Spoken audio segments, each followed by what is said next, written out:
High above the General Motors Center in Oshawa, Ontario, the Canadian Lacrosse League set to kick off its 4th season with the championship Niagara Lock Monsters facing the home team, the Durham Turfdogs.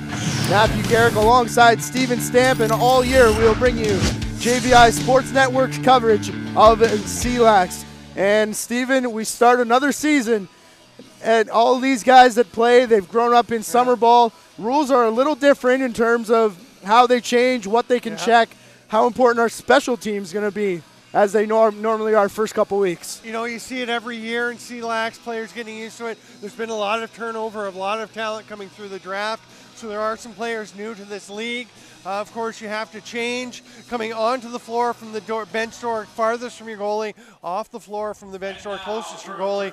You can't get that, gain the length of the bench. So guys take some getting used to that. The off-ball checking, you can't wail on guys who are cutting to the net. You can't pound on guys off the ball. So it takes a while to get used to, and sometimes early in the season, there's a bit of a parade to the penalty box. Yeah, not just that, but a rush to get chemistry. Like you said, a lot of player turnaround, a lot of coaching turnaround, 2 rookie head coaches. Of course, Matt Atwood has been on that bench for a while. In that department, do you think Niagara's got the edge here? Well, it makes sense that they would. Matt Atwood, who was with the Niagara Lock Monsters coaching staff for the last couple of years, he's been a part of the success of the team winning the championship. So it should be a pretty smooth transition. The Durham Turfdogs with Matt Giles, very successful coach, great player in his own career, and he's been coaching the Peterborough Junior A Lakers the last 5 seasons, 4 straight trips to the OLA semifinals. He should bring a lot to that team, but again, you're adjusting. I think the interesting thing is the Niagara Lock Monsters win the championship last year. 8 of their draft picks made the team this year. They've had a lot of turnover. And on the other side of things, some people in the arena today were joking this team should be called the Peterborough Turfdogs. Yeah. So we said it may be an advantage for Niagara to have Matt Atwood, the guy that's been there the whole time, but a lot of these guys have played under Matt Giles before. That's true. Some of these, you see guys like Thomas Hogarth and Eric Schul. Some of these guys have played for Matt Giles, and he's familiar with some of the other players from his years in Peterborough. So there should be some familiarity with some of the guys who have played together coming up through the system. Teams are just making their way onto the floors right now. Like we said, we'll go over some more of these rule changes again for those of you that are familiar and used to the NLL or the summer game. Steven already talked about the line change rule. No off-ball slashing. They may let you get away with 1, but anything more than that, that's where a lot of the penalties are going to come into play. Yeah, that's a real point of emphasis in this league. It's letting guys play, letting the offensive players do their thing. It's interesting, with the rules really strongly encouraging two-way play. At least a large number of your players have to play at both ends of the floor. It tends to kind of police itself a little bit, like in the old days of the game when everyone played both ways.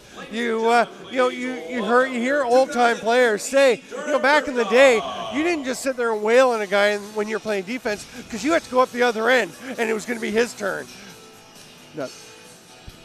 And to echo that point, or to add another one, I guess, one of the very first things Jim Veltman, who's now back as the commissioner, told me about this league, he said, imagine having a one-on-one battle with Tim O'Brien, and you let him get a couple on you, or you give a couple to him, you got to go back the other way, and you got to do it again. So individual battles come to play, and once again, discipline is going to be the name of the game. The anthems are next, and then face-off as we start the 2014 season.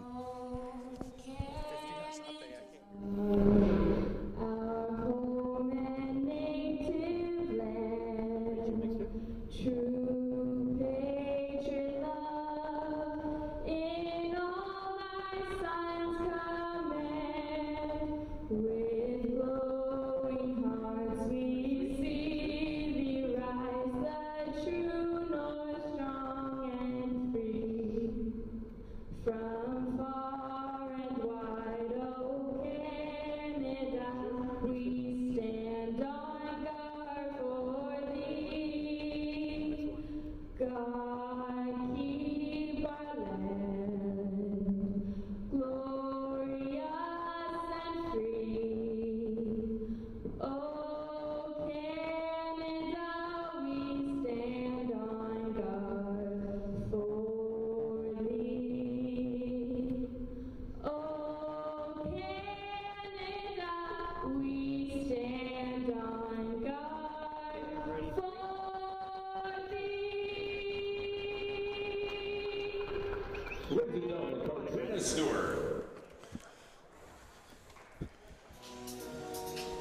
One of the things that will be important with the new rules are those 4 gentlemen in the stripes on your screen. Giving the instructions is Brent McCauley to his left, the crew chief Mike Sullivan. Kyle Kropman will be in the box as the 3rd official.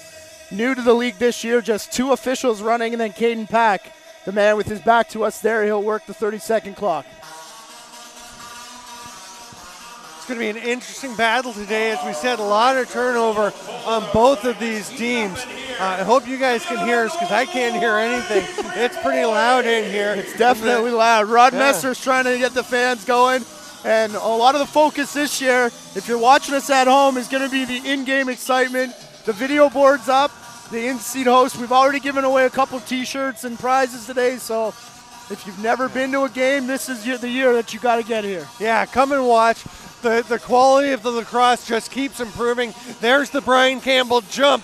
It means we're ready to go. You didn't see it on camera, but Brian Campbell takes the face-offs for Niagara, and he loves to do a little jump, getting his knees up around his ears right before he opens the game. And maybe a little too much in the adrenaline department as he moved early, so Cody Adamson will take over. He's had a couple years off. This is the guy we've been talking about, Jesse Guerin, drafted in the initial draft a couple seasons ago.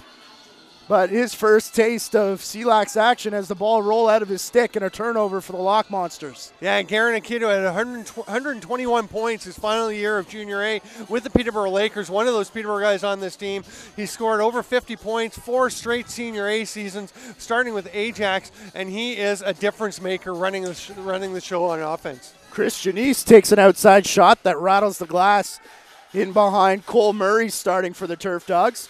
Kevin Croswell not feeling well today, so Murray will step in. He plays for the Ennismore James gang in Senior B. Had an excellent season with them last summer. Here's Guerin again. He goes up for Kyle Clancy. Clancy faces 3 Lock Monsters, so he peels out into the corner. Now they ISO him with Janice. Doesn't go over the shoulder, comes back for Guerin. Pardon me, that's not Guerin. That's Jeff McNulty who wheels around behind the net. Shot clock's going to expire here, though. A late shot slicing in front of Connor Danko, who for the 2nd year in a row inherits the wins the number 1 job out of camp. Of course, we know last year it was Dave DeRuscio that ended up getting there. DeRuscio now with the Buffalo Bandits in the NLL, which is where Kyle Clancy, you saw him on the last shift where he was. Now we're down in the offensive zone for Niagara for their first extended possession. Outside shot there, off a body. Picked off in front, though. Here comes Vradenberg. And he scores. The opening goal of the season goes to the Turf Dogs as Mark Vradenberg intercepted the pass and just ran by everyone. It's Mark Farthing for the Durham Turfdogs, their captain, who's picked that off. And he is one of the faster guys. It's funny, you don't necessarily think of him when you think of the real speedsters in the game of lacrosse until you see him take off on the floor. He stayed ahead of everyone chasing him. He comes down, opens some space, and buries that. He didn't do a whole lot for them offensively last year. It's a good sign for them that he is feeling it right off the bat this year. And without him, the other guy that was with him last year, Mac O'Brien, not on the roster to start this season, so they'll be relying upon him, and Jordan Robertson not here as well. Those were the transition guys last year. As here comes Curran. He had the face-off win, but again, nothing doing off that possession. They'll go back to the hero from last year, Kevin Sullivan. Andrew Tober, they work the far side of the horn, spreading the field out. There's a shot coming from Todd Kozak. Fowler picks it off the carpet, 12 on the shot clock. Pick and roll to Sullivan. He shovels that one low and wide. They had Murray down. They couldn't shoot. And down again as Tober picks it up and puts it home. Great chance earlier for the Lock Monsters on a beautiful pass by Corey Fowler. He is on the Buffalo Bandits practice roster, and he is a terrific offensive presence. But it's the original shot just goes a little wide, and you'll see here comes the shot from Fowler after the pass earlier. He misses completely, and as so often is the case, that catches the defenders off guard as it bounces off the backboards. Tober gets it, tucks it behind Cole Murray, and ties things up. This is Vradenberg here. in the correct uniform, winning the face-off for the Lock Monsters. And it's Lord playing it over to the far side. They try to return for Dylan Lord. Lord with his signature hair still coming out of the bucket, but the number 13 is gone in place of 57 this year. Yeah, that's a bit of an odd one to get used to. Yeah. I saw that when the rosters came out this week. I thought, oh boy, that's going to take some getting used to, but he thinks that's got the goals in it. I'm not going to argue. Guerin, wheel around the top. Chris Janice goes with him, shoots it into the logo of the Lock Monster, and the return feed goes off the pipe and up into the screening. There's a shot on the rebound by Tim Bergen, and he's a guy that Matt Giles was talking about as somebody who could turn into a really nice right-handed goal scorer for them. He's played at some lower level lacrosse, and Giles was saying he's not really a systems guy. They're trying to get him to adjust to playing more of a system in this league. Guerin getting a whole ton of touches. No John St. John, no Dylan Goddard in the lineup.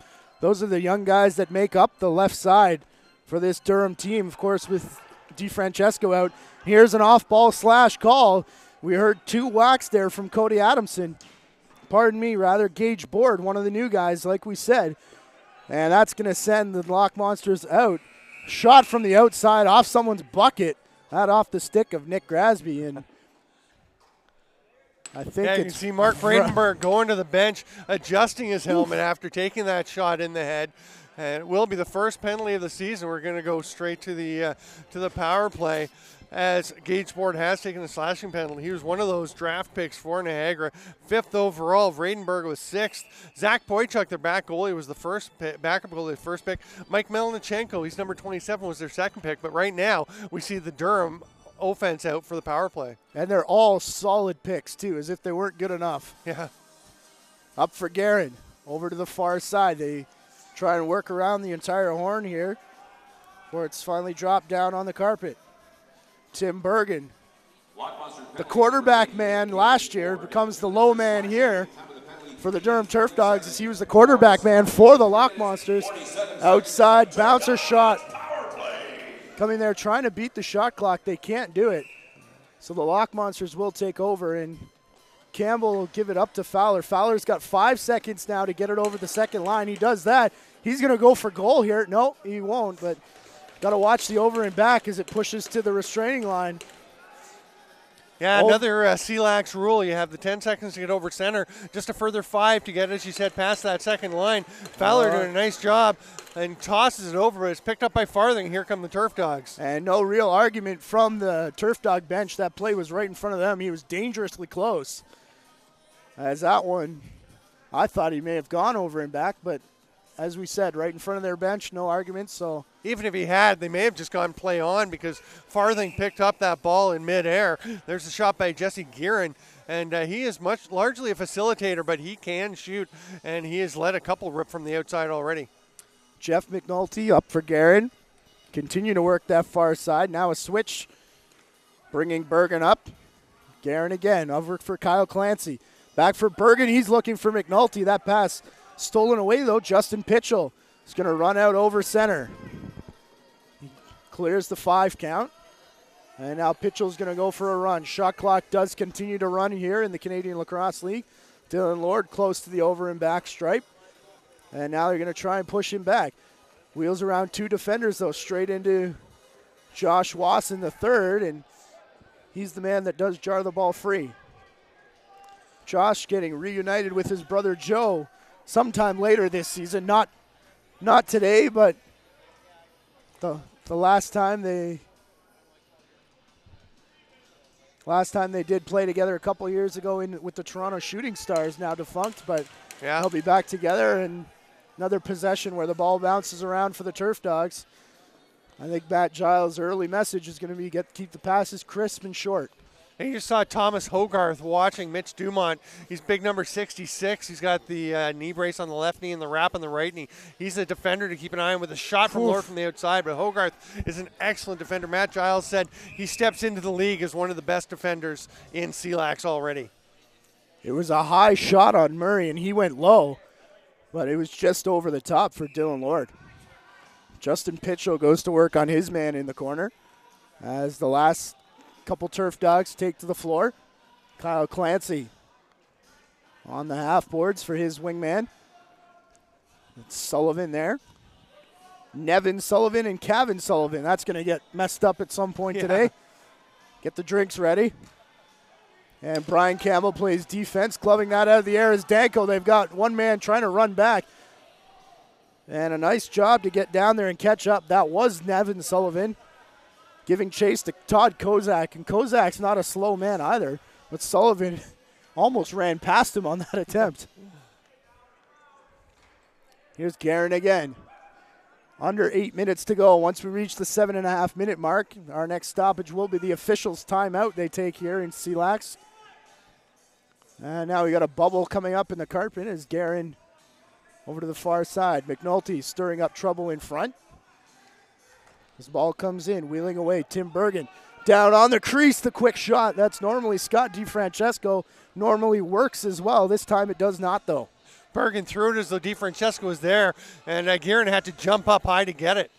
Guerin does not have the height of Scott DiFrancesco. Not many men do.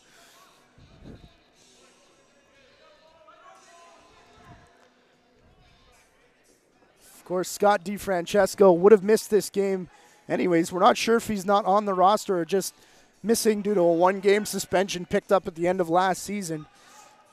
Yeah, he has been released from the Turf Dogs. So Nick Grasby is one of, who just took that shot, one of the earliest remaining Turf Dogs. He's been with them from the start. And a guy that Matt Giles says, you know, basically his size is the only thing keeping him from going up to another level because he does all the little things well. And you can tell him and he won't listen to you. There's the spot where the size does matter, though, as a swim move. Dylan Lord went over the top. And this will be the officials' timeout here as Cole Murray makes the save. Hey, Turf Dogs fans, I hope you guys are enjoying the game. Who wants your So we have a break and a pretty low scoring so far with the 1-1 score. This is a high scoring league, average of around 12 or 13 goals a team per game. And there is a lot of scoring that happens, a lot of fast back and forth play. For those of you who are new to it, you're seeing some of the breakout lacrosse heading back and forth. And, of course, the big thing is you can't, as we mentioned, you have to change. You have to leave the floor from the bench closest to your goalie, come onto the floor on the bench farthest from it, so you can't gain the length of the bench when an offensive player comes off and you replace him with a defender. So you have to run back to defend the fast break. And let's look at this. See the two lines right where Danko's standing. The change box does not go all the way in front of the bench either, so you can't just run and do a head-first dive. You have to go through the doors as well. Yeah, you've got to get down there. That's a great point, and certainly makes for some exciting lacrosse. We are, of course, back to full and even strength for both teams. Durham will start with the ball. Another nice thing, I'll tell you, this season, these are some good-looking uniforms. They've really done a good job. I wouldn't mind if the numbers on the front were a little easier to see from a play-calling perspective, but looks like we're back under play here as Jesse Guerin starts the cycle, gets to the half board, just flattens Kevin Sullivan and runs to the net. He's a strong man too. Corey Fowler had thoughts of breaking out, but he's got a defender on him, so they'll move down. And we've done this for a couple of years. Hidden ball trick here. Christian East has it. No, he doesn't, as it's stolen away from Guerin. He'll wait for a line to change, and that was the point I was going to make. We go in and we look at the lineup sheets, and it's actually like 3 lines that they make up here. It's not for righties and lefties, yeah. Nevin Sullivan scores. Nevin Sullivan's got some speed. He does. That was a really quick diagonal cut across the crease. The 41st overall pick in the CLax draft this year, an 11th rounder. That's a steal. That is a steal. As you can see, he has made the team. You don't expect a lot of 11th rounders to make the cut, but you can see, speaking of cuts, look at him take this pass and just run away from his defender. It was that initial burst that created the open space. And that's not just any defender either. That's Corey Fowler. Yeah. Corey Fowler, very quick, of course, known more for his offensive skill set. But as we mentioned, the Lock Monsters very much into playing with 5-man units, and obviously worked very well for them last year. When it brings home the gold, you can't argue. Well, maybe you could, but Yeah. Matt Atwood's not going to listen. There's Kyle Clancy. They come up top. Back far side, Guerin again. Can tell who's going to control the offense on this Turf Dogs. Oh, what a shot by Guerin as he gets flattened with the ball on the carpet. What a shot, even better save by Danko. There's no way he was expecting that. It was a great play by Guerin to just go with that pass where it led him and really get a lot on the spinning shot. Guerin tries a more conventional shot this time. Danko a more conventional save and trying to release Mark Vradenberg up the floor. Pardon me, no. That was Mike Melnichenko with the bright shoes, and Danko with a line drive of a pass. Melnichenko just didn't see it till it bounced on the turf just a little past him. Guerin and Fowler go head-to-head, the two stars of their respective teams. Or you can expect that to be later on this season. There's a shot, a save from Danko, and Fowler back the other way. No one near him. The shot goes wide. And his 16 counterpart picks it up. I believe that's Josh Wasson, 18, actually. As it comes back to Eric Schuell. Schuell, another Peterborough Lakers defender, who is, as you see, up and playing the offensive zone. It's going to be Lock Monsters ball, and you'll see a lot of that, obviously, with players going both ways.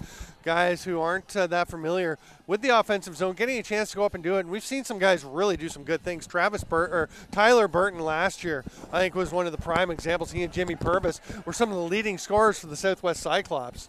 And it won him a job in the National Lacrosse League. Yeah, Tyler Burton in Vancouver now. And he scored 2 transition goals last week in their season opener. Their commentators were going nuts. I'm like, I watched that all year last year, man. And it was spectacular. Yeah. Vancouver, enjoy that guy. He's not going anywhere. Here's Aaron Brown. Looks like his first touch of the year goes in for a shot. Danko with another save. Still just 2-1, a low-scoring affair. So far as these teams continue to work to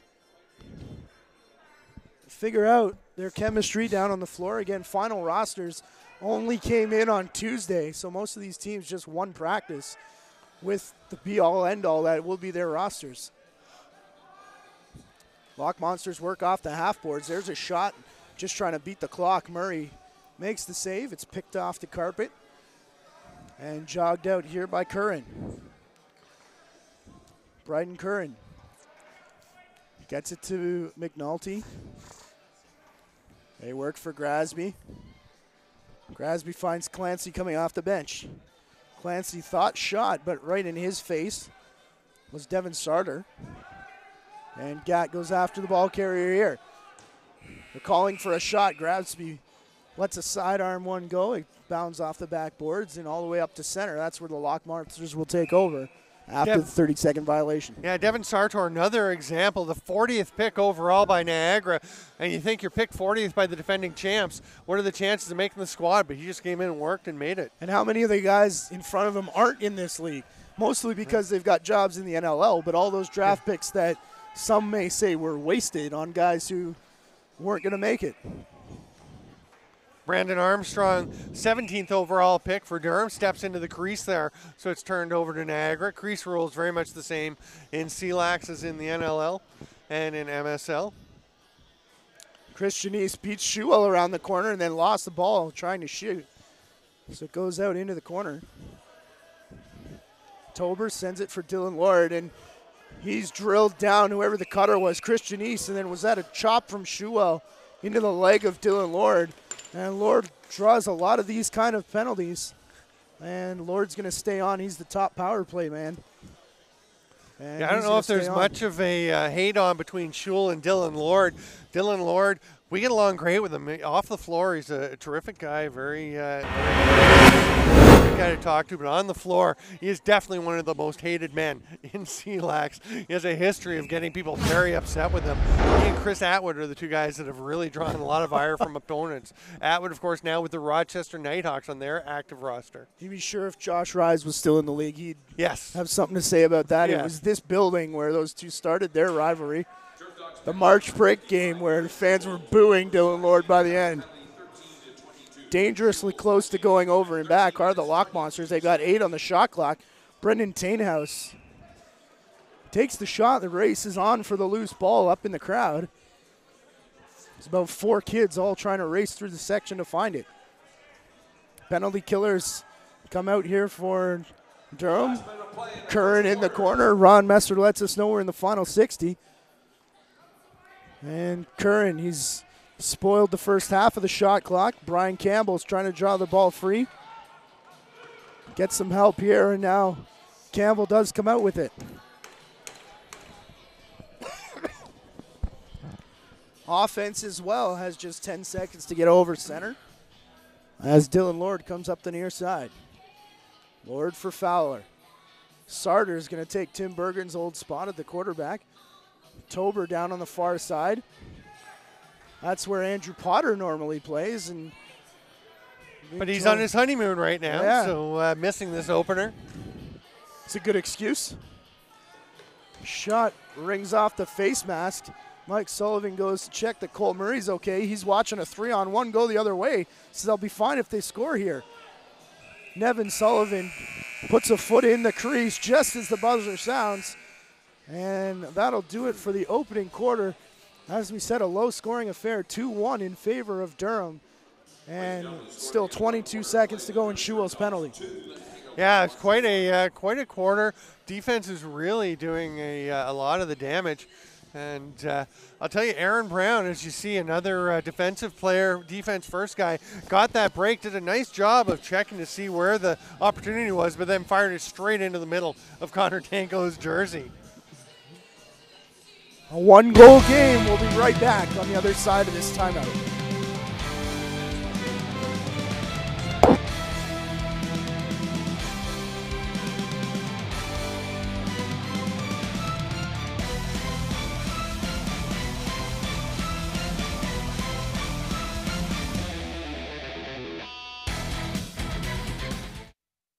Academy of Learning College has identified the gap between education and the stressors of the working world. We develop customized programs for each student at an affordable cost.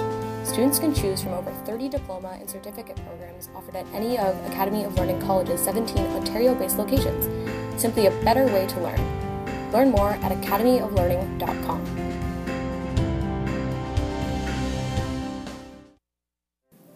Fire Monitoring of Canada is the leader in the fire alarm monitoring industry, specializing in the early notification of fire alarm signals to the fire department.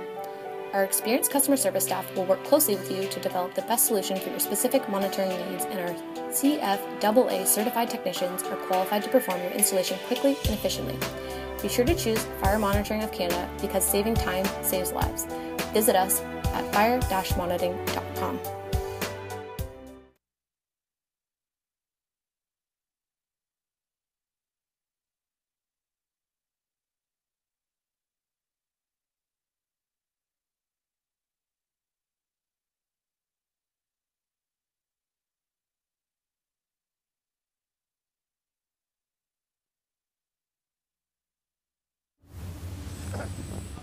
Not a whole lot to decide the 3 stars of the game as of yet. Just 3 goals on the board, but as this game goes along, let us know who you think they should be at JVI Video. Use the hashtag 3 stars and let us know who you think they're going to be. Yeah, and it's not, I don't think so much that the defensive players have been playing well, the goalies have been solid, but it seems like the offense is just both having a little trouble finding their way, just gelling and getting things together. I think that's something we'll see as it comes. We mentioned both these teams, about half their rosters are new this season, so it is going to take a while for people to get used to being with each other. I'm trying to figure out how to word this, but this is going to be such an exciting league in like week 3 or 4. I don't mean turn it off now and come back then, but once these guys start getting that chemistry, they figure out the rules. I mean, just look at the championship game we saw last year. I mean, unbelievable lacrosse is yet to come. They're going to try and do what they can here in the second period. We're back to 5-on-5 lacrosse. Matthew Carrick, Steven Stamp for JVI Sports Network's coverage of CLax. 5 on the shot clock as Gage Board picks it up. His first touch after taking an early penalty. And he's going to take another slashing call here as he doesn't even know he took it. Oh, because it's not him. Yeah. It's Thomas Hogarth is heading off. And my apologies to Gage Board. The arm went that way, and he's just walking off. But I think your point is well taken. But it's like any league. The first games of the season, there's always a little bit of rust. They've been practicing. They've had some exhibition games, but until you get into full-speed regular season games, it's just not quite the same. Fowler's in the corner, up for Kozak, for Vradenberg. Here's Favero, takes the shot. Murray the save. The teams have switched ends here. This is what we call the quick offensive change, the long defensive change period, defending which side of the door you normally come out. As there's a shot right in on the hands was Mitch Dumont, trying to get that one away. It does tend to lead to a lot of transition chances. Team that's the best at that, we're not even going to see them till next week, the Oswegan Demons. Yeah. As you should watch those guys run. Yeah, make sure you check them out next week when they open their season. They're the only one of the 5 teams not playing this weekend. Cody Adamson ducks and drives and cuts back. He missed all of last year here in CLax. Gives off for Josh Watson. He's got to get a shot away.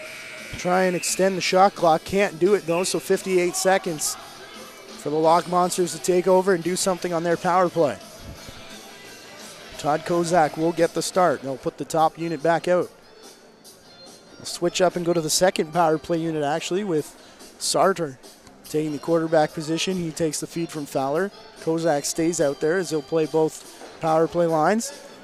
Shot from Fowler, it goes in, and falling on the ball was Murray.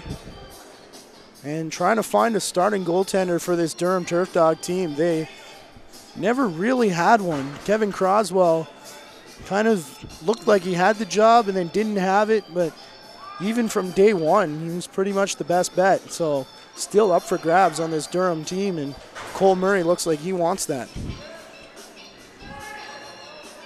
Croswell, as we mentioned, is sick today, and he definitely is the guy who's going to be given a chance to run with the job. He's got some experience in this league, as Matt Giles pointed out, and and there's going to be a holding penalty. Yes, Grasby was about to break out, and Grasby was spun about 90 degrees. Pretty obvious ones. Melnichenko just put the clutch on the arm. It was maybe a good call too, as Hogarth had just stepped back onto the floor, so he was gone if it didn't do it. There's a look at your starting goaltender for the Lock Monsters, Connor Danko.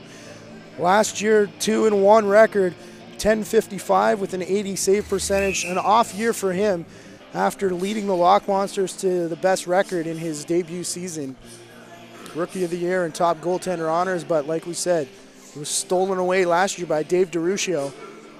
Well, it really was stolen by DeRuscio because Connor Danko had the second best numbers in the Canadian Lacrosse League among all goaltenders. DeRuscio was just sensational. Connor Danko, the only remaining member of the goaltending trio, but lets that one go through. He's got a word for the official and maybe 3 or 4 words for the official, but it is a power play goal to tie it up for the to go ahead 3-1 rather for the Durham Turfdogs. Yeah, I believe that was Josh Wasson bearing that one on the quick stick, taking the pass across the crease. You can see Guerin again thrown behind his back, and Clancy fires it across. That is a few guys who are pretty familiar with playing with each other, Guerin, Clancy, and Wasson. And although Guerin has been out west for the last couple of seasons, so hasn't really seen that much of these guys, but he gets it started, and then Clancy finds Wasson, their teammates in Esmore. Here come the Turf Dogs again. This time Danko makes the save. Looks like he got it off the bean, and he's maybe a little shaken up. This is the second time he's been hitting that mask in this game. We saw Mike Sullivan go have a few words with him earlier. fix of the helmet, and we'll keep our eye on him. He's trying to stretch things out down there in the crease. Chris Janice, gauge board, and hanging on there is Cole Murray. He took that one high. And with Danko maybe a little shaken up, you may want to see them run the shot clock down a little more on that play. Yeah, I think it was mostly the helmet itself that took the brunt, because Danko spent quite a bit of time getting those earpieces adjusted. And there's Kyle Clancy showing you what he brings to the table, knocking Janice flat on the floor as he drives to the net. Definitely a big team. A bigger team than they were last year anyways. The Durham Turfdogs have beefed up a little bit. The outside shot did go wide and didn't beat the 30-second violation, so the Lock Monsters get another chance. Mitch Dumont wearing Andrew Tober's old number 10. Tober's elected to go with 32 this year. Gatt to the far side. Dumont sets a pick for his man. And thrown in front, intercepted by the Turf Dogs, and here they go back the other way, trying to turn it into a 3-on-2. But just running around Melnichenko. Melnichenko thought of putting another grab on Mark Farthing. But Melnichenko's going to stay out there now and try and get back in the offense. And Brandon Armstrong had that, picked off that pass and went straight to him, and he just took off to the other end of the floor and had a pretty good scoring opportunity. That ball down there dangerously close to our director, Alex Frazow. And Andrew Tober thought that should have been Lock Monster ball. Brent McCauley says no, so the Turf Dogs will take it back the other way. And it should have. It went off the Durham defender, so it should have stayed with Niagara, but we'll be back at the other end of the floor nonetheless. Guerin gives off. Wasson plays it off the carpet after the shot goes wide, and Wasson onto the crease, into the back of the net. How many times have we seen the Turf Dog run this play? Different personnel, but they'll take it. Jeff McNulty this time, and Matt Giles saying that he basically has NLL skill set for offense. Just got left behind when he blew his knee out, and he shows you exactly how quickly he can get this one off. There's the earlier shot, and it's picked up by Wasson, who just goes off his back foot. Great recognition by Wasson to see that he didn't have the drive towards the net and just flicked the pass quickly. How many players in this league have that same story, a devastating injury in their draft year, that they're just back trying to get some eyes on them? The biggest example, Dave DeRuscio. Yeah. DeRuscio actually went undrafted in the National Lacrosse League after breaking. There's a shot from the outside missing, but he went undrafted after breaking his leg the day before the NLL draft. And not even playing lacrosse. No. Wasn't he helping someone move? Yeah. Yeah. But the joys of being a lacrosse player, you got to work, you got to do everything, and this is the second job. Around the far side, Mitch Dumont looking for an opening. Pardon me, that's Sartor. Beautiful jerseys, but the numbers on the shoulder caps just a little hard to see from up here in the stands. Sartor's shot saved by Murray. At least we know who's in net so far. Guerin can't run under that. This was Mitch Dumont right underneath him. That's a nice job by Dumont to take away the chance from Guerin. Just played it like a defensive back with Guerin looking back for the ball, and Dumont just took his stick away. Ball on the far side. They come for Tober up top. Tober.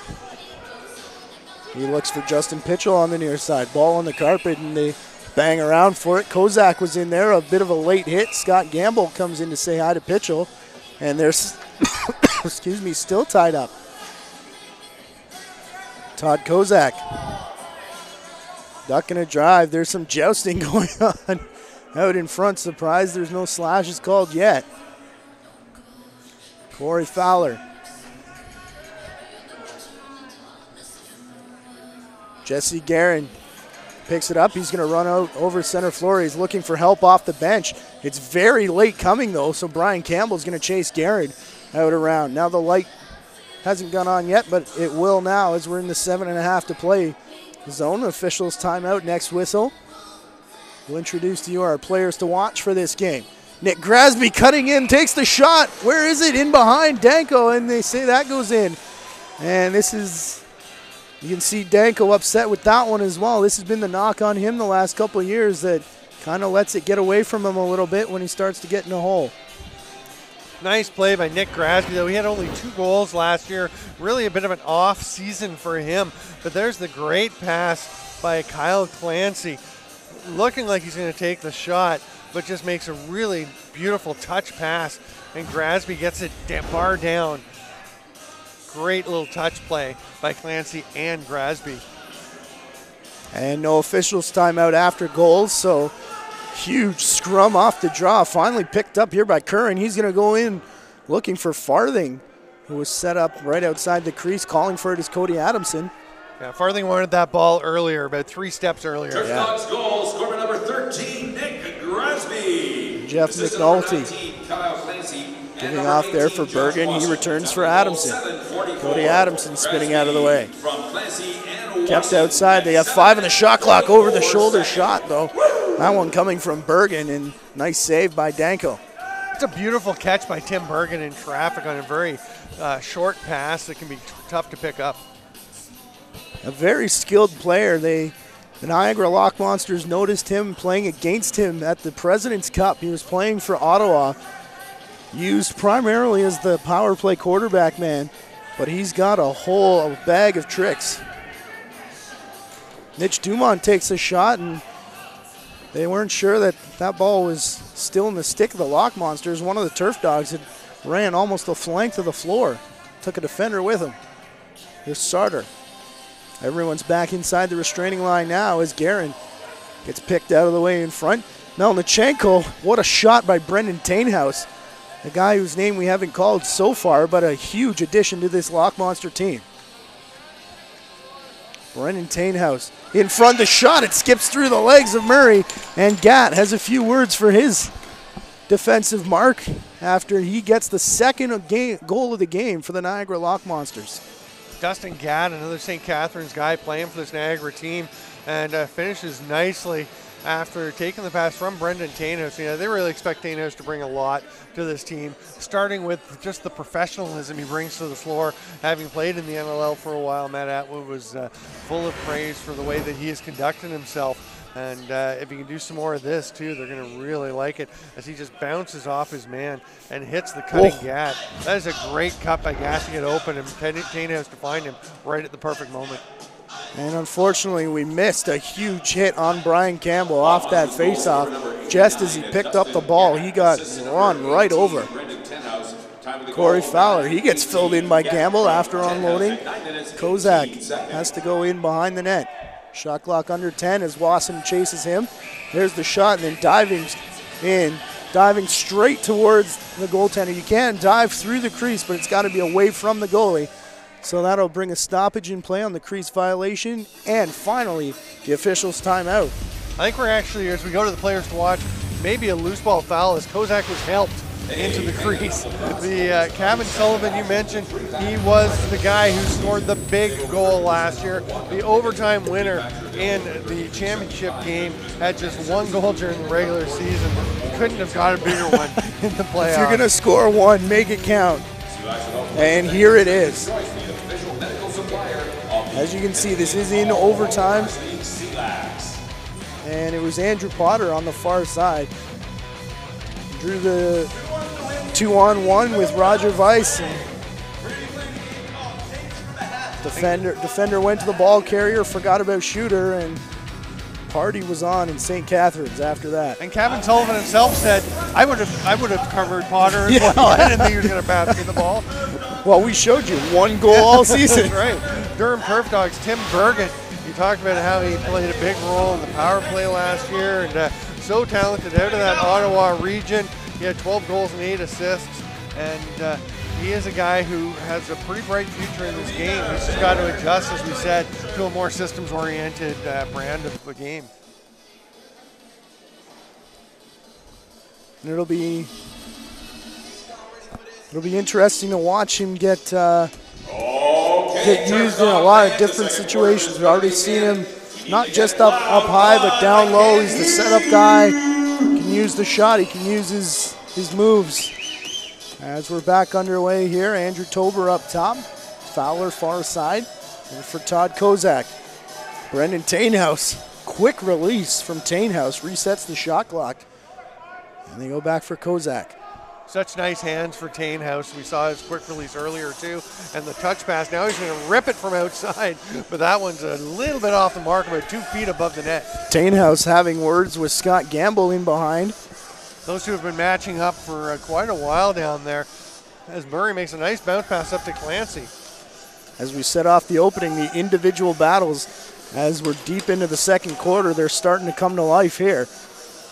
Gamble and Tainhouse, both a couple of big guys. Okay, Kevin McNutt. Gamble giving and now we have a penalty coming. Oh no, it's just a reset. And our halftime Other hand. promotions. Kevin McNutt to the guest services table, please. There's a shot that's handled by Danko. And both teams will run to make changes. Again, on the fly here in the Canadian Lacrosse League. We've seen teams over the years try and do offense, defense, and the way these rules are set up, credit to Jim Veltman, who was really the brainchild behind it. Really does penalize teams that want to do that. Vradenberg to Janice, and all it was missing was the finish from Dylan Lord. He thought he had the loose ball out of the corner, but just as the shot clock's expiring, it's picked up and ran down the floor by Cody Adamson. Finds a man in the corner, the feed pass there. As they had McNulty cutting to the net, he's got to make the long run. It turns into a 3-on-1 and the short change. Gage Board looking top corner, and Dylan Lord driven into the backboards. That was McNulty on him. No call as Board picks up the loose ball. Favero back for Lord. He's got some help in front and elects to take the shot. Murray with the save. And again, we've got a loose ball battle in behind. It's Gott. Dustin Gott. As the shot clock resets, extended offensive possession here as they get their second unit out. Melnichenko with the shot, Murray the save, and finally defenders can make the change, but they've got a long run.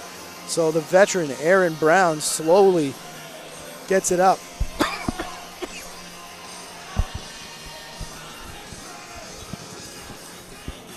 Nick Grasby, 2.5 to play here in the opening half. Tim Bergen, far side and filled in as he shoots. Arguing that went off the Lock Monster player up into the stream. He's not going to win that argument as the Lock Monsters get the ball. And immediately up the floor to Tainhouse. He takes the shot. Murray with the save. Keeps it in the crease. He can reach into the crease to get the ball, but not if it's covered by the goaltender. And as Grasby will pick it up here. That was a nice pass by Brian Campbell. Starting to run up the floor and then making the pass up to Tainhouse. The one hopper, and Tainhouse just not quite able to get it buried. And you can actually score if the ball is in the crease. You can pull it out, and you can score while the ball's in there. You just have to pick it up and play it as a shot. You can't just bat it into the net. Shot clock expires here as Justin Pitchell blocking Jesse Guerin from getting to the bench. Pitchell making it look like he was still on his way, and they were just tangled up, and then Guerin takes a seat and holds his side, so not sure if he was injured, but insult to almost literal injury there as Matt Giles is screaming at Brent McCauley. Dylan Lord for Vradenberg.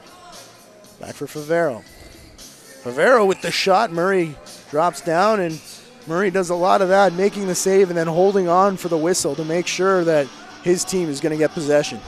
Brad Favero is another guy that we haven't really talked about that much in this game, and he's been a leader for this team for a few years. He's their captain, a real boost to the offense, a very important part of their offense. 1 minute to go as that shot bounces off the helmet again of Connor Danko. Over to the far side, this time Bergen takes a little off. And it bounces off someone up, and there's Cole Murray. His stats, 4-3 record. Last year in Senior B, 8-14 with 420 minutes. That's a pretty good goals against average for the Senior B League. I had a chance to see him play quite a bit, but there's a goal by Durham. Sorry, I thought the ball was being picked up when we were heading the other way, but right on top of the crease. Looks like that's Aaron Brown. Nope. That is going to be Tim Bergen actually getting that one. So the shot from the outside again. The ball bouncing off the backboards. We've seen that for both teams now. And as Niagara was the recipient of a bounce like that earlier, and Bergen does a nice job again in traffic. We saw it earlier. For a big man, he has some nice hands in close. He's got offsetting penalties coming here. Justin Pitchell and is it Scott Gamble? Yeah, Pitchell and Gamble have both been involved with some roughhousing, and Gamble, one of the rough and tough players in the league now for a while. Justin Pitchell coming back from the NLL, who he's quite accustomed to playing a physical style he has ever since his junior days. And most recently it was Pitchell holding up Guerin with no call. So Gamble fired up earlier, trying to convince somebody else to go with him. I guess he tried to make Pitchell answer for his antics, but they'll both sit for the remainder of this half, as well as the start of the third quarter. Todd Kozak. For now, Danko remains where he is. Looks like he's not even pretending like he's going to come to the bench. He's got the Ken Dryden lean on the goalpost. There's a shot. What a save by Murray. Dropping low, gets the toe cap out there, pushes it into the corner. 2 seconds, though, for Fowler, and a nice job by Guerin. What a slide right at the end to get right on the hands. You could see the shot coming, but Jesse Guerin showing some defensive chops to end the half. Well, so they say sometimes offensive players can actually do some good things on defense because they know what the offensive guys want to do, where they want to get to, and how they want to get there. So they just try and take that away. But that was a brilliant save by Cole Murray. I thought Corey Fowler had him completely beaten, and Murray, as you said, just threw the toe cap out and got it. The Turf Dogs are the champs. Pardon me, the Lock Monsters are the champs. The Turf Dogs want to keep this home floor advantage. Doing so right now. We'll be back in about 15 minutes for the second half.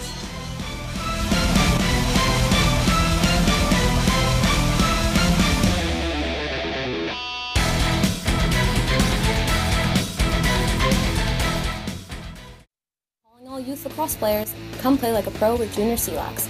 Want to play winter box lacrosse in the same great venues as the pros? Well, here's your chance.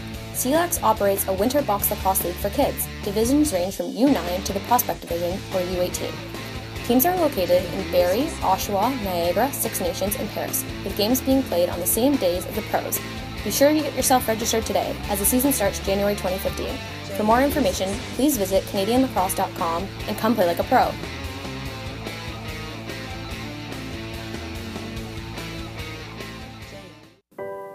St. William's Nursery is Ontario's largest native plant nursery and is committed to biodiversity conservation. We offer a large selection of high-quality trees, shrubs, grasses, wildflower, and seed, all which are grown from a source-identified, wild-collected seed. Visit us on May 2nd and 3rd at our annual spring public sale. Choose from a beautiful selection of species, all at special wholesale pricing.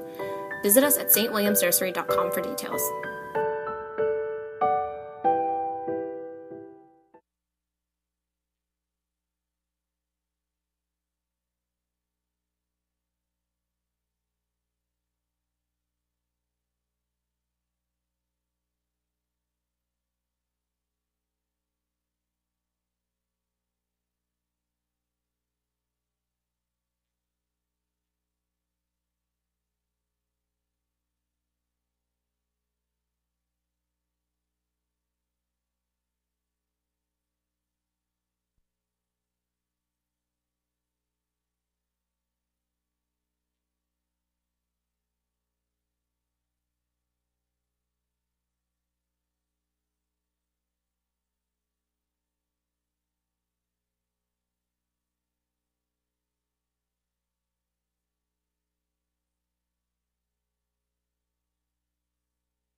All right, lacrosse friends, welcome back to the Oshawa General Motors Center, where it's 6-2 for the Durham Turfdogs. I'm Steven Stamp and Matthew Carrick. You're just dealing with some business issues, and you're ready to go here.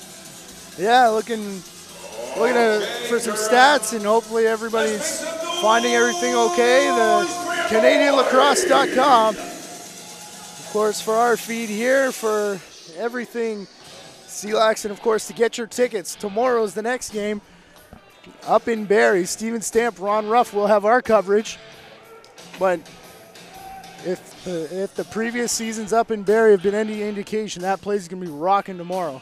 Yeah, we've had some great crowds in Barrie, and a lot of fun. The atmosphere really good in that arena. They were, of course, the first ones to get the blue turf, as we're now seeing around the league here. One of the first buildings to hit 1,000, if I'm not mistaken, as well.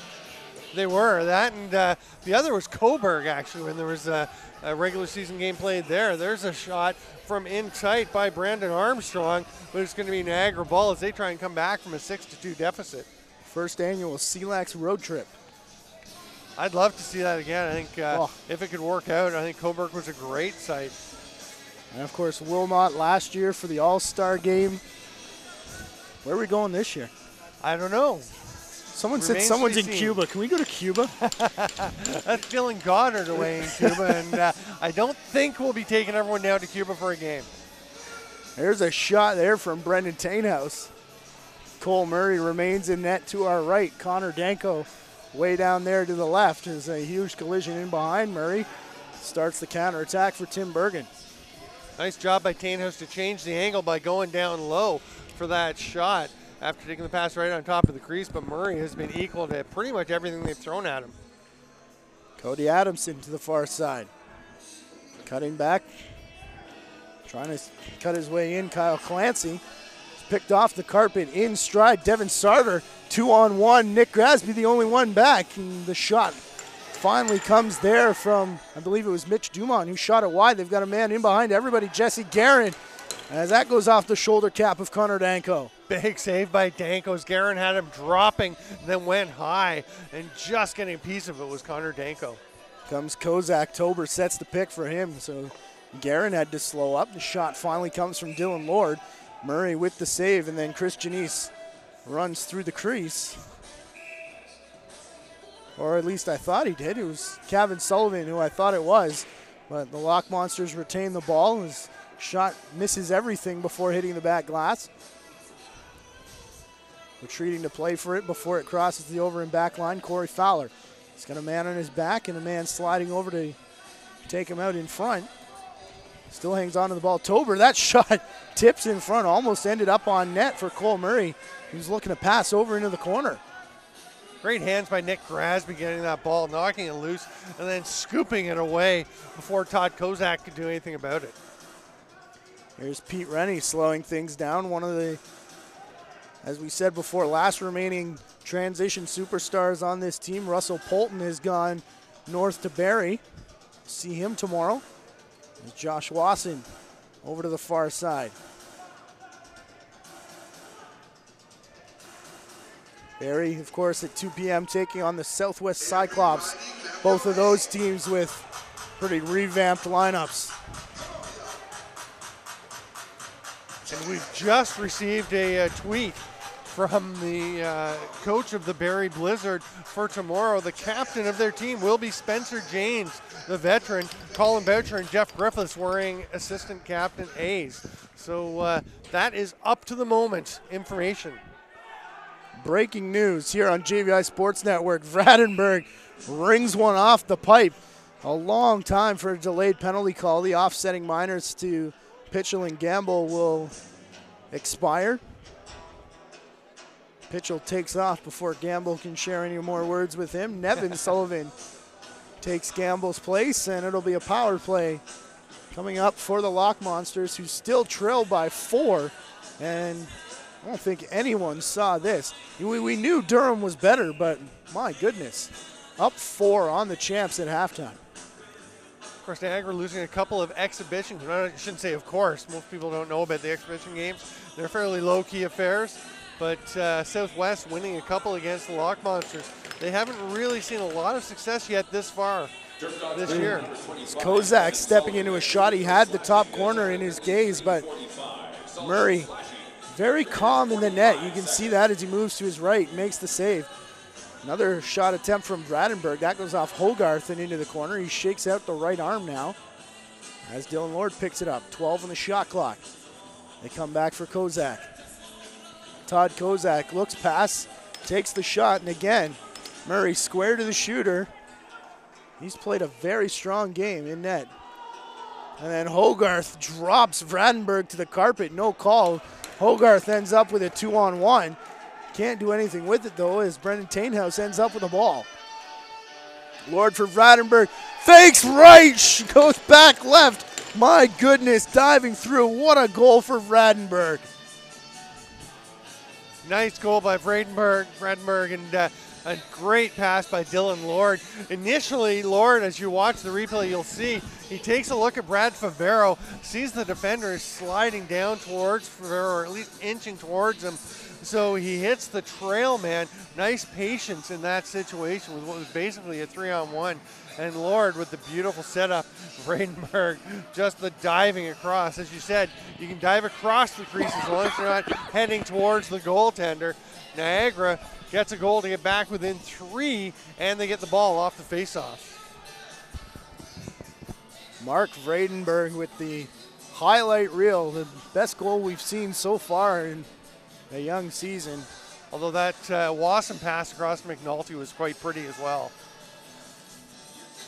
Gauge board, Brad Favero. Favero shoots it into the logo and picked off the carpet by Fowler. They get a fresh 30 out of the deal. Dylan Lord fakes the pass to Janice. Lord in front. He throws a couple fakes and a few tiptoes right in front of the line. And again, a save from Murray. Perfect pick by Chris Janice to spring Lord for that attempt. That's the one thing. We've talked about the differences with CLax to other leagues, but when it comes down to it, it's lacrosse. You got to set good picks. You got to open up space for your teammates, and they did that there. Wasson had about 3 fakes as he went. How about a behind the back over the shoulder pass from Danko? He almost sprung Chris Janice on a rope. They actually had a 2 on nobody, but Janice couldn't hang on. What a pass by Danko. 8:48 to play here in the third quarter. 6-3 as Melnichenko dropped sub shot. It was in the air. Grasby. And all alone, nobody on the same side of half as Josh Wasson. And he cuts back and puts it behind Danko. A nice play by Josh Wasson to finish, but Nick Grasby. Matt Giles talked about him doing all the little things well. What a great piece of work by Grasby to race down the floor, checking Melnichenko. He did eventually lose. Melnichenko gets the shot, but Grasby picks up the ball, steps into the crease first to get the ball so he doesn't go back in, and has the presence of mind to immediately get it down to Wasson. It was about a 3-hopper. It wasn't the prettiest pass. It doesn't have to be pretty. It was effective. Nick Grasby's one of the guys they need to get going. In their glory years, the first couple seasons of the Turf Dogs, it was Nick Grasby. Everything seemed to go through him. Yeah, so much did. They've had other players come in and kind of take some of the spotlight, but he's a guy last year they certainly needed more from, and so far he's looking pretty good today, a goal and an assist. Coming in is Cody Adamson. He has that roll out of his stick, picks it up and then runs back over the center line with no call. And he clearly had possession before he went over center. He didn't even try to slow down. And no real argument from the Niagara bench, but that was an odd call. Sometimes when you just do something without showing any, he may have sold it by just not even looking like he'd done anything wrong, not trying to change the way he was going. And bad news if you're a fan of Mike Melnichenko. We saw him suffer through a leg injury all last year. He's been in the tunnel for a while, and it looked like he was on his way to the room. Connor Danko sprints to the bench and then on a 1-hopper takes a seat as well. Quick on his feet is Danko as a delayed penalty coming. Shot clock will expire before Tainhouse can unload, and it's going to be another off-ball slash. As we continue to watch Melnichenko in the tunnel, he's not doing well on that leg. It's Aaron Brown heading off this time, and he's a veteran of the Canadian Lacrosse League with these Turf Dogs, and one of the really underrated players, I think, in the league. Had a tryout with the Buffalo Bandits this year. I gotta say, I was kind of pulling for him to get on at least their practice roster. A lot of people were. Yeah, he is just one of those guys who comes in and does his job every day here. Such a good defensive player. Really tough. Plays with an edge, but doesn't take a lot of penalties, actually. This is a bit unusual for him to take one off ball like that. Well, he did spend a lot of time in Bandits camp. So, again, like we said, a lot of these guys just getting used to new rules. There's Favero, takes a shot off the defender in front, off Shuo. And again, an active stick in front. I believe this time it's Thomas Hogarth who gets the head of the stick on it, and Armstrong runs his way down the floor. Brandon Armstrong don't go back over there, killing a penalty, as there's a minute 25 to go in the power play. 6:40 to play here in the period, waiting for our officials' timeout. Josh Wasson with that last shot. Yet another player who's had a pretty solid career in the National Lacrosse League. Started with the Chicago Shamrocks and went up with the Toronto Rock, and just hasn't been in the NLL for a while, but you can see he's still got a lot of lacrosse smarts. Sarter for Andrew Tober. Sarter's going to get the shot and hung on to it just a little too long. It looked like as it bounced off the carpet and passed it to an empty spot on the floor. Shot clock expires, but Mark Farthing has it. Now the light gets turned on at 6 minutes to play, as we'll have the officials' timeout next whistle. And Adamson didn't make it. Farthing was flat and had the presence of mind to flick the ball behind him, but Adamson just couldn't get across the line quickly enough. We mentioned before, you have 10 seconds to get past center, and then another 5 to get past the other restraining line when you're shorthanded. I was wondering what that whistle was for, but yeah, the 5-second count. That's the one that screws people over a lot. That shot from Tainhouse off the pipe. He thought he had one as it hit the crossbar. Favero tries to take a little bit off it, and there's Tainhouse just outside the crease, batting at that ball, trying to get it in. And Tainhouse is just snake bitten here today. We saw him jump and look skyward a couple times after ringing one off the crossbar. And now conditioning starts to come into play as we look at the bench and see a number of players bent over and taking seats, as there's a lot of running in this brand of the game, and if you're not prepared for it, man, it shows up in a big way, usually in the third and fourth quarters in your first game.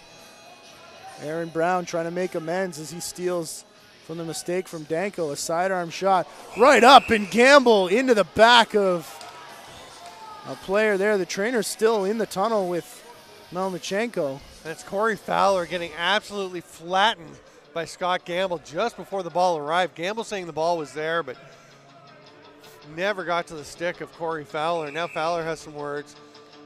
Talking to Mark Farthing, the captain of the Turf Dogs, who has a chat with the referee. Gamble still yelling. They're going to take the officials' timeout now, giving Gamble a little longer to stew about that penalty.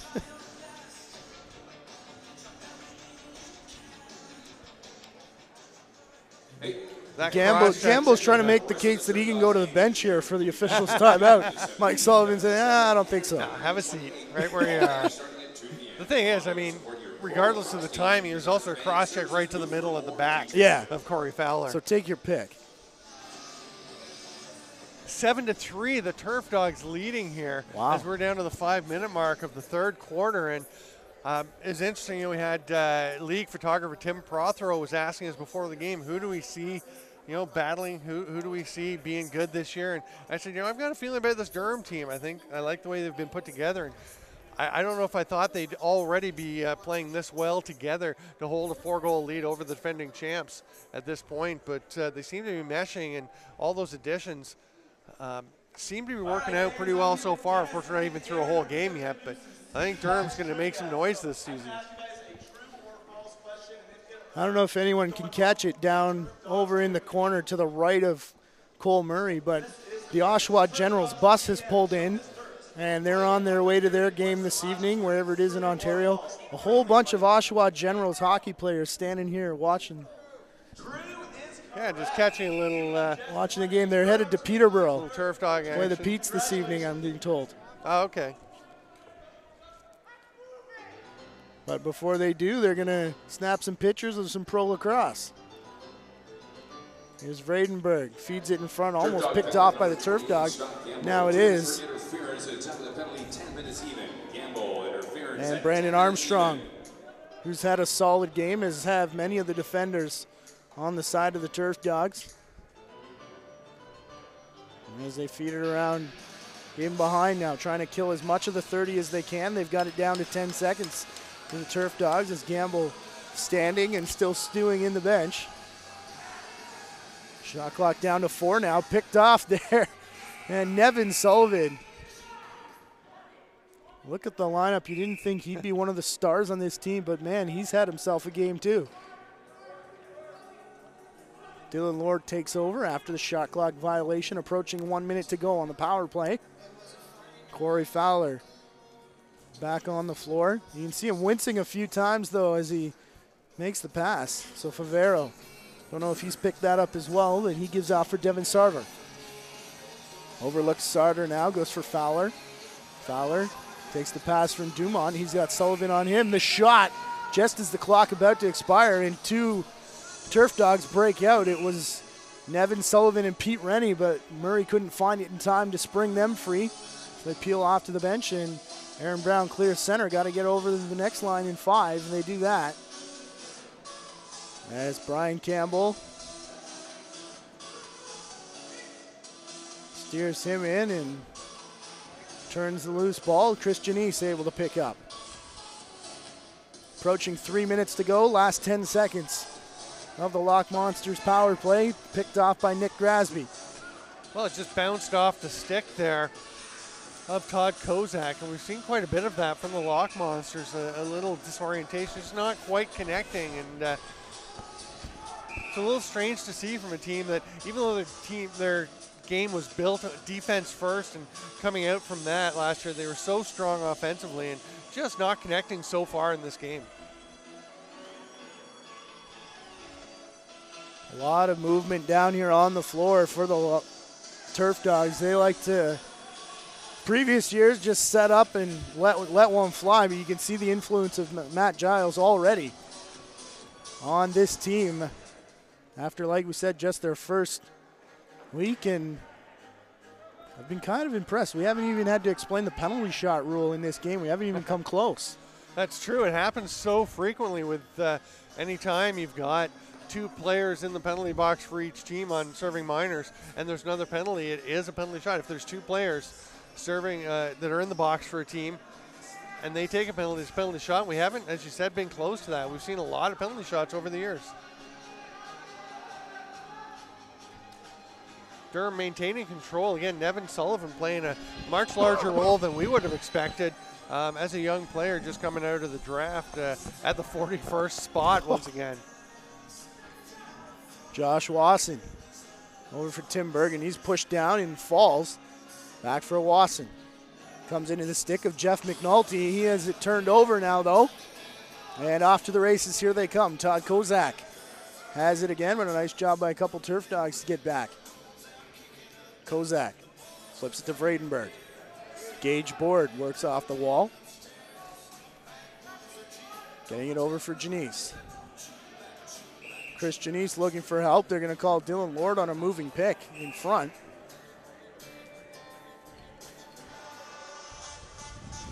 Lord will race to the bench, get some fresh legs. Josh Wasson will hand the ball off before he does the same.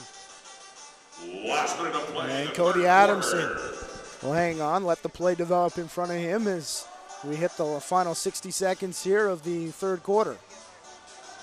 Over in the corner, Vredenberg marks his man. And now a couple whacks as Guerin comes out with it and steps on one of the seams. And it's down on the carpet as the shot clock expires. Brian Campbell is going to bounce it forward for Mark Vredenberg. Vredenberg with a man on him. Over for Fowler with the ball down. They go over the top of Justin Pitchell. 10 on the shot clock now as Pitchell loses it out of his stick one more time. Goes through the crease and Pitchell runs through. Now Schuhl gets involved. I think that's Kevin Sullivan, our player to watch down there, as they exchange shoves. And Durham's called timeout for the final 14 seconds of this quarter. Trying to extend their lead, up 7-3. And you can do it now while you've got the short offensive bench here. Yeah. Why not? Of course, in 14 seconds, they will switch sides one more time. And that'll, with the change rule, allow the goaltender the short shoot if they want to change in the last couple minutes of the fourth. Reminder to let us know who you think should be the 3 stars of the game. It's kind of tough right now, not a lot of scoring. The offensive guys not really jumping out at you. At JVI Video is the Twitter handle to let us know. And we'll certainly take your tweets into account. But Cole Murray has to be a consideration. He's just now making his way to the bench, but he's allowed only 3 goals. John Cheeseborough, his backup for today, opening the door to let him in. Kind of expected maybe to see a bit more of Jesse Guerin. He certainly handled the ball a lot in the early part of the game and had a lot of shots, but just hasn't quite connected. Made a couple of very nice plays, though. We have seen fits and starts of his talent. Josh Wasson playing very well. A number of Turf Dogs having good games. Some of the new defenders, Thomas Hogarth and Eric Schul, both looking quite good for them as well. Grasby from the outside. Kevin Sullivan fills him in as he lets go of the shot. Mitch Dumont is going to launch it down the floor. Well wide, well late as well. And that'll end the third quarter with a 7-3 score. Durham, if you told them coming into this game that they'd have a 7-3 lead going into the fourth quarter and having a chance to get a win over the defending champions, I think they'd have been pretty happy with that. They've got to make sure they keep pushing here. Yeah, don't go back on your heels. The thing that we've seen over the years from this Lock Monster team has been they can put a run together as quick as anything. A couple of quick goals, especially with the firepower they have. Again, like we said, no Andrew Potter in the lineup today, and no Brian Neufeld was a great guy at just showing up at the right time offensively. Mike Milichenko, as you've talked about, having some trouble with his leg again. He has his helmet off on the Lock Monsters bench, and doesn't look like he is ready to rejoin the club. Now, it's interesting, I was also watching, as you see to the right there, that's Zach Boychuk at the very far right of your screen. Connor Danko took his helmet off, and Boychuk looked like he was playing with his gear. I thought he might be getting ready to come in. I'm not sure why they'd make the change right at this point to start the fourth quarter, but it looked like he might be getting ready. Yeah, just as he started to do that, it looked like Danko started to undress. So yeah, he took his helmet off. But now that Danko's got the helmet back on, and got to give credit to Danko for recovering. He was very good in the first quarter. Had some struggles. We talked about how the knock on him has been when he gives up some goals, he can give up some flurries because he seems to get a bit down on himself and has, maybe a little over passionate, but he's done a nice job of recovering and shutting the door here in the third quarter pretty much. He did have about 6, maybe shaky minutes, I guess we could say, but other than that, a solid game. And then on the other side, the net to our left now occupied by Cole Murray. That man has been solid tonight. Perhaps the Turf Dogs have finally found their starting goaltender. It'll be interesting because, as I mentioned earlier, Matt Giles said, Croswell would be the guy to start. So has Murray played himself into that #1 spot at this point? What a play by Dustin Gatt as he dives forward and then bats at the ball to shoot it down into the zone, and Melnichenko going back down the tunnel again. Now Gatt falling again. He's been on the turf 3 times, all just trying to keep the play alive. This time he gets sat on, and now he's going to go for a change. Well, it's Bryden Curran that sat on him, and Curran doing some great work to back check. And now Jesse Guerin with the defensive strip on Lord, but Lord gets it back. 4 on the shot clock. They go up for Gage Board. He shoots it into the defender. And now Board just going to roll it away as Dylan Lord took a couple extra chops. Yeah, and Pete Rennie pushed forward in the back, and it's going to be a loose ball turnover. That's a bad push to take with 1 second on the shot clock. Yeah. And now Lord draws the penalty as Gamble worked him over for 35 seconds. And Lord gave him a shot. And Lord with a big smile on his face as he heads back. It's a chagrined smile, though. The coaching staff's not smiling. No. It was more of a grimace, I guess. Yeah. He was just kind of smiling, shaking his head like, I can't believe he just made that call. Yeah. Out in front, Nick Grasby can't find it. It's on the turf, and Bradenburg does get it, picks up, and that'll send Dylan Lord to the box. And Lord, it's interesting, he's a player who he has taken some penalties over the years with his talking, with some of the play, some stuff away from the play. He's had a bit of a reputation, and he's really dialed back a lot of that stuff, almost to the point where I think it kind of maybe took him out of his game a bit last year. He didn't have the kind of offensive season last winter that he did the years before, and I think he's one of those guys like a Sean Evans who needs to be a little bit on edge. And immediately the Turf Dogs make them pay for it. And there you go. And Lord I was going to say the maturity of Lord, but Gamble walked by and said something. He definitely went past the official. In previous years, he would have let the official know what he thought. Yeah. This time he lets the ankle of Scott Gamble know what he thinks, but that goes unseen, which is a good thing for Lord and the Lock Monsters. 13:29 to go in the period. 8-3 now the score. He would have been straight back into the box, and that's not what you need when you're already trailing by 5 after that power play goal by Tim Bergen.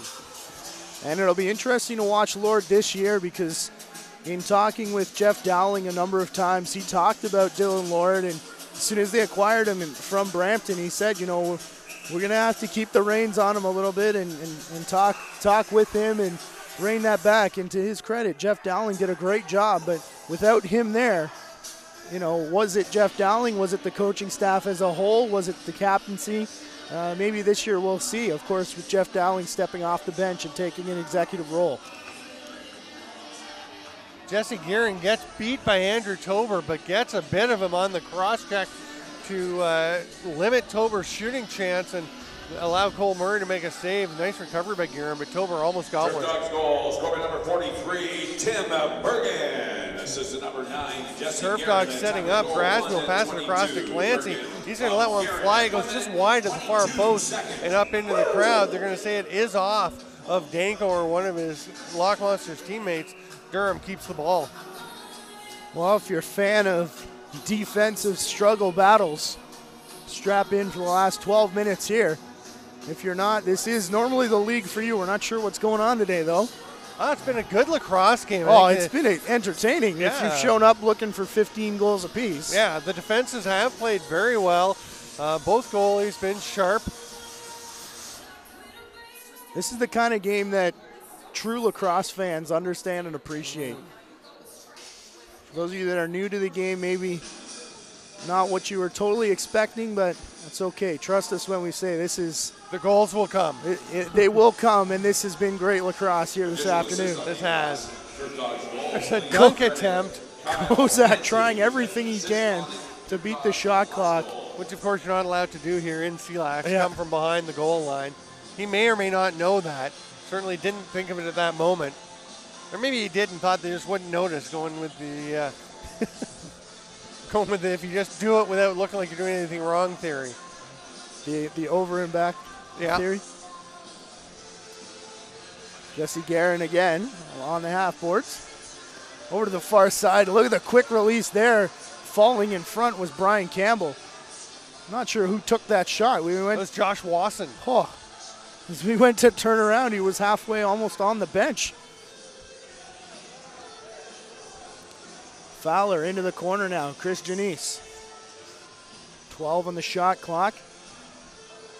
As Favero gets it into the corner, there's a shot, and Schuwell drops Gage Board into the crease after the save and the reset. Now it's picked up by the Turf Dogs. They've got 3 runners taking off. Grasby off the bench, leads the rush, the corkscrew shot. It's underneath of Danko somewhere, and they're going to say on the correct side of the line. very close to getting in, and a great pass by Eric Schul with players all over him to get that pass ahead to Grasby, who almost tucked another one past Danko. Brennan Tainhouse runs down the near side. Approaching 10 minutes to play here. In the final quarter, still 8-3 in favor of the Turf Dogs. A couple players get tangled up. One of the Lock Monster players falls down. It's Mitch Dumont. And Dumont looking for revenge as it's picked up by Guerin. Guerin calmly switching hands. Pardon me, Curran. As it goes up for Jeff McNulty. Cody Adamson. Over to the far side. Now Guerin's going to direct traffic. Pick in front. They feed for Bergen out of his reach, and Lock Monster ball off a violation in front.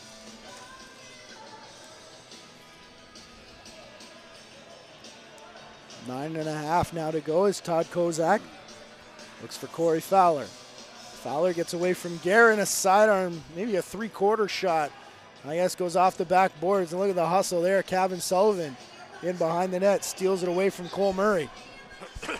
Give and go with Fowler. Shot from the outside from Kozak, didn't get enough on it, and he looks skyward. And Sullivan tries to beat the shot clock, and it's Cole Murray stepping up and making the save.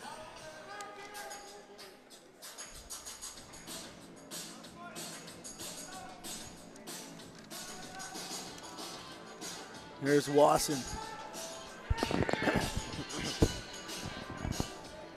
Ball rolls in on Danko.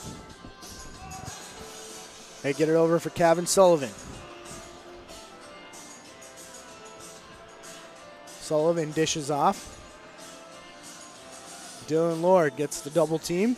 There's a shot clock half expired. Favero takes the shot. Oh! Cole Murray with a save. Off balance, swings the stick out and keeps it out of the net. I was going to say a minute or two ago that Cole Murray doesn't do much spectacular, just kind of is there in great position, makes the save, but he puts the lie to that with a sensational stop. Want to see a spectacular save goaltender. Again, tune in tomorrow, 2 o'clock. It's Jay Priest of the Southwest Cyclops.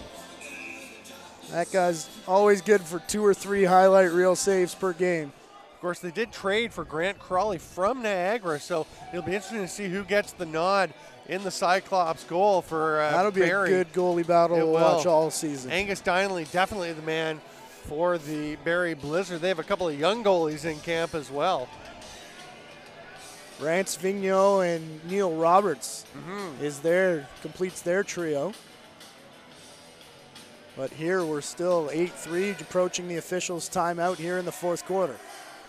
On the far side, Sarter steps into the shot, picked out by Janice, but there it is, the shovel into the net. Didn't grab it and shoot in one motion. Exactly what we talked about earlier. It's a good thing we went over it. As Brian Campbell, you saw, just batted that ball in, didn't control it in the mesh of the stick first. So no goal, sharply waved off by Mike Sullivan. And there's the swing back the other way. It was Brian Campbell who tried to get the ball the other way, and then we come back to our right, and it's in behind Danko for the 9th time. Brandon Armstrong making the rush up the floor. First thing we're going to see here. I think this is the Cole Murray, sorry. First shot takes him off balance, and then, my goodness. That is lovely. Eric Schul there to pick up the rebound. And then so watch the shovel there. In. It's got to be one motion. You got to pick it up and then shoot. It's got to come from the stick. You can't just bat it in. We're not going to get to see the goal at the other end. Just too much to watch. We might take a look at it in a bit. But the big goal by Brandon Armstrong, making it 9-3. And Turfdogs goal, scorer number 14, Brandon Armstrong. Durham really taking a solid lead on this one. Armstrong unassisted in 7 minutes, 50 seconds.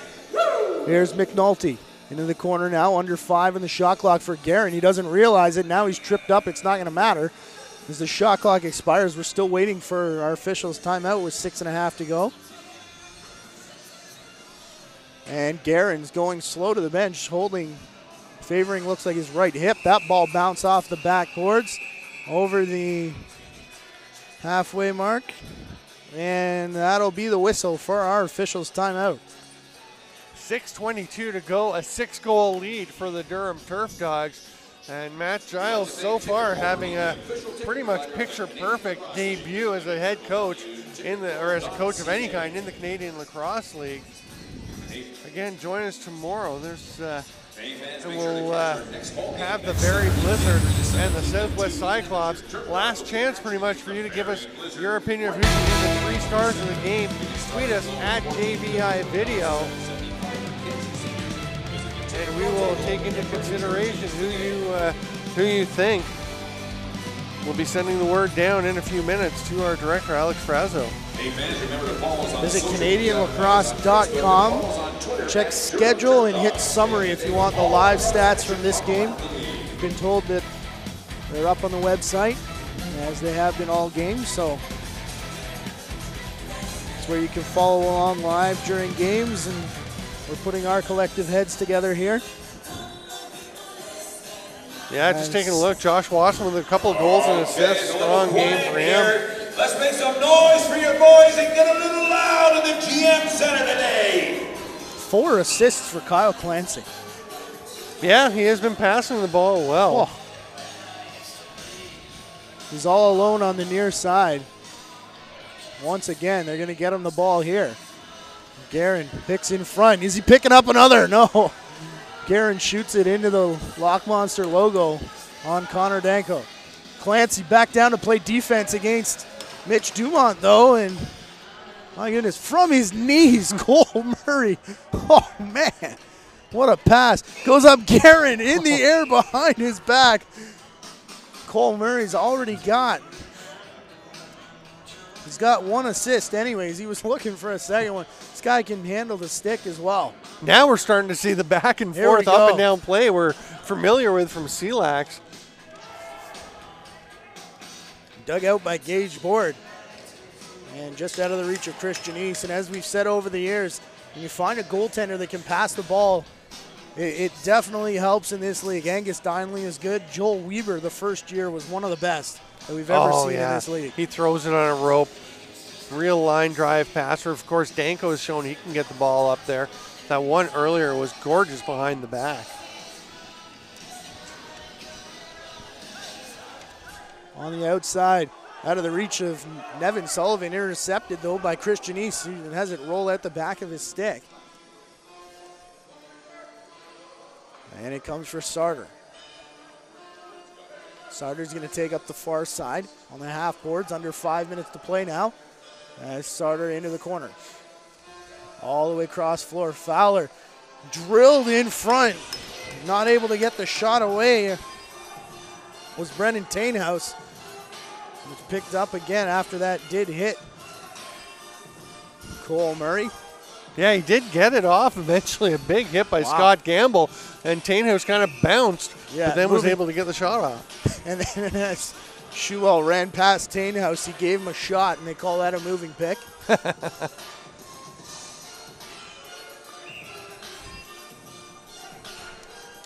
So 4:10 to play. Reminder to stay with us after the game for our 3-star selections, as there's the 10th one on the board. McNulty getting it down low. Is that Bergen or Clancy? Who's got that one? Clancy, his 5th point of the game. Pretty strong initial outing for Clancy, showing you why. They wanted to get him here. So he's had a pretty quiet impact on this game with the 5 points. Here's the original shot. There's this. Oh, here comes the save and then the pass from his knees. But Clancy finishing it off. It's 10-3, and the Durham Turfdogs, it's pretty safe to say at this point, will equal their win total from 2014 here on the opening day of the 2015 season. Well, that's when you want to get the first one out of the way, is the first day. Campbell, though, diving across the front of the crease, drops to one knee, takes the shot and scores just the 4th goal of the game Beautiful diving play by Brian Campbell to get it past Cole Murray. And you can see Cole Murray upset with himself, even though he's only given up 4 goals in this game. Here comes the play. You'll see Campbell takes a peek across and freezes the defender there, forcing Pete Rennie to take a look at the man he might be passing to, and then Campbell with that quick first step drives to the net, and a beautiful finish. 11 minutes and 14 seconds into the quarter. The last time the Lock Monsters scored was 10 minutes and 12 seconds into the quarter. When was the last time the Niagara Lock Monsters were shut out for an entire quarter? 10-second violation. Tainhouse immediately picks it up down on the floor for Fowler. And that's pretty much the way the day has gone for the Niagara Lock Monsters. As they get the ball, they get a 2-on-1 with Tainhouse and Fowler, 2 of their most dangerous players, and Fowler doesn't catch the ball. In the Lock Monsters room, getting their lineups, they had their players to watch. Dylan Goddard was on that list, and when they found out he wasn't playing, it was scratched off, and Kyle Clancy was penciled in. So heads up on the bench for Matt Atwood. As he's got 5 points and a delayed penalty coming here, perhaps against Tainhouse, I think, as Adamson was on him. And again, the way the day's gone for Niagara. Clancy takes it, and they're going to try to get another one here. They got to do it in a hurry. Shot clock starting to wind down. They had a nice opportunity with Adamson, but he elected to stop. Tim Bergen couldn't get a shot away to break the 30-second clock, and big smile on the bench for Matt Giles as he shares a laugh with Cole Murray. I'm not sure if Justin Pitchell was aware that they had a penalty coming, because he picked that ball up and took off and looked up and just saw the empty net, and his eyes widened. But the play, of course, blown down once the Lock Monsters got possession. 2:22 to play now. 6-goal deficit for the reigning champs. And Connor Danko goes to his right. What a save. Doesn't look like it. That looked so easy, but let me tell you, it's not. Very quick side-to-side movement. Great job by Danko to take that one away. Of course, a little too late. Kozak faked like he was going to go behind the net. Now he returns to where he was before. Shot clock's under 10, though. Niagara killing the penalty here, so we got to watch for the restraining line call. And of course, Guerin and Hogarth pretty happy to let Kozak run around when they have a 6-goal lead with less than 2 minutes to play, and Niagara not moving towards the net while they're shorthanded. I think that's what the yelling would indicate from that side of the bench. This is interesting, too. If I'm not mistaken, the home team switched benches this year. They did. There was some talk about that before the game. They wanted to have that one where they can come straight out from their dressing room, have a nice direct route, and they are in the visitors' dressing room for hockey. There's another nice save by Cole Murray. So a change of a number of players, a change of head coach, and a change of the bench. So far, everything seems to be working for the Durham Turfdogs. They've got 10 on the board so far. They've still got 20 seconds to go on the power play here. Nick Grasby just looking for the bench for instruction. Passes off and heads off the floor. Last player a little late getting on. Shot clock to 10, and now the name of the game is clock conservation. Adamson from the outside. Bounces the shot and trying to get out of the way. There was Curran. Chris Janice picks it up, though. Janice with 26 seconds to work with. Shakes off a defender, gives back for Vradenberg. Vradenberg with a man on him once again. Tomorrow afternoon from the Barry Molson Center, Steven Stamp, Ron Ruff, Barry Blizzard, Southwest Cyclops. That game goes at 2 o'clock. And we will have it for you here on the JVI Sports Network as soon as the horn goes, which it does right now. Stand by for our 3 stars of the game as we put a cap on this one, make it a 10-4 score for the Durham Turfdogs. Yeah, very impressive performance by the Turfdogs. Can't ask for a whole lot more. Maybe they would have liked a little more offense. You're often going to need more than 10 goals to win in this league, but they were a little rusty to start with, but definitely got some things rolling, and you can't complain. Giving up 4 goals in the Canadian Lacrosse League is remarkable. Mark Farthing sprinted over to the officials to grab the game ball, which they immediately bounce over to Matt Giles. Here's our 3 stars of the game, and there's a lot of green on this side. Josh Wasson, in his return to the Turfdogs, gets the 3rd star. Yeah, 2 goals, 2 assists for Wasson in a very strong game. Did a nice job of helping out on defense as well, but primarily an offensive guy, and he did a very good job of it. The 2nd star is going to come in a 10-4 win, come from the defensive side of the game for them. Eric Schul was just excellent all day. Actually created some nice plays in transition, created some scoring chances. None of them went in, but he was very solid defensively. And the 1st star, again, when it's 10-4, it's hard not to at least consider the goaltender, and Cole Murray was very good for these Turfdogs. And as you said, is there now a goaltending controversy for the Turfdogs? Has he done enough with Kevin Croswell being sick today and not getting the start? Has Murray done enough to get himself the starting position for next week? If he hasn't, it definitely puts the pressure on Croswell to step up. It's not. I remember when he was dropped by the Philadelphia Wings, you came back and said he's immediately the best goalie in this league, which at the time he was. Yeah. But he's had some shaky moments and some shaky games. So now you see that performance if you're Kevin Croswell, and you kind of look over your shoulder and you go, I got to play. Yeah, and certainly gives them some incentive to come out and play well. A 10-4 final for the Durham Turfdogs, and ultimately the Lock Monsters not bringing what we really expected to see from them. Remember to be with us tomorrow, as you've been talking about, Sunday, January the 11th, the Cyclops and the Blizzard, the 3rd and 4th place teams from the 4th and 3rd place teams from last season in the Barry Molson Center. It's 2 o'clock on this same channel, JVI Sports Network, and that should be a tremendous game, a real battle. We certainly expect it to be a closer one than this wound up being.